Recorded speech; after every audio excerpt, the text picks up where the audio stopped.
Well, I would chop that tree down.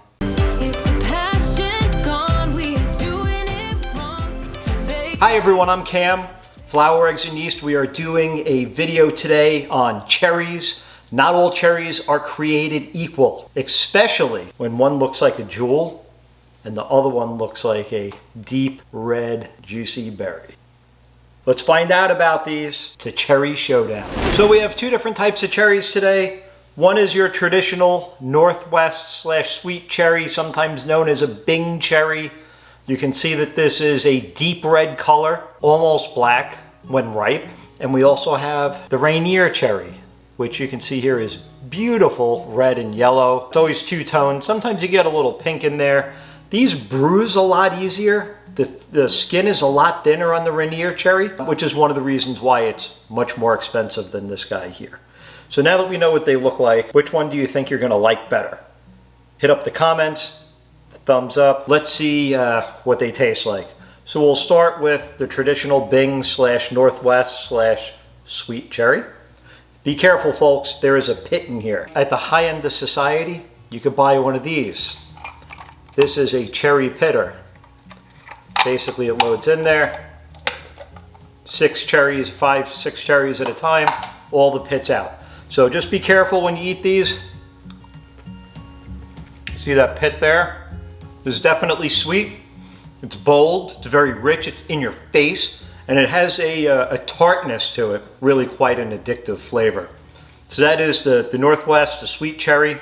And they're called Northwest because they were first grown in the late 1800s in Oregon. It's American classic. Let's take a look at its competition today, the Rainier cherry, which was developed in Washington State in 1952 by mixing the Bing cherry and the Van cherry.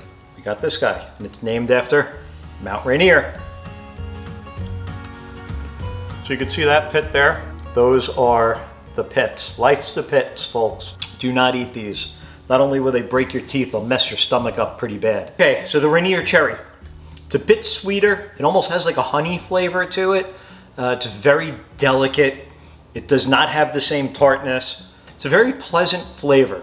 Actually, in Japan, the Rainier cherry is considered to be a luxury or a really expensive item, and they're given as gifts, believe it or not. From a, how do you use these? These, super expensive. They're probably almost double the price of the sweet cherry. These, great for pies, jams. They hold their shape really well. The skin is thick. Who doesn't love a good cherry pie? These are just eat them fresh. The heat won't allow the thin skin cherry to hold its shape and its color. So these are best just to, pop them in and eat them, which is, actually, I think I will have another one. Which one do we prefer? Honestly, it depends on the application. If I was going to have a pie, definitely these, because you need that tartness to kind of counteract the rest of the sweetness. But if we're just talking about snacking, these pack a better punch of flavor, and they're just a lot more consumable. Today, I like these. Tomorrow, I'll like these. So regardless if you prefer the flavor of the delicate Rainier cherry or the bold, rich flavor of the sweet Bing cherry, each offers a very fleeting taste of summer. And that is where we're gonna leave it off today. We look forward to seeing you next week here at Flour, Eggs, and Yeast, where we'll have another great application, maybe for one of these, who knows. See you next time.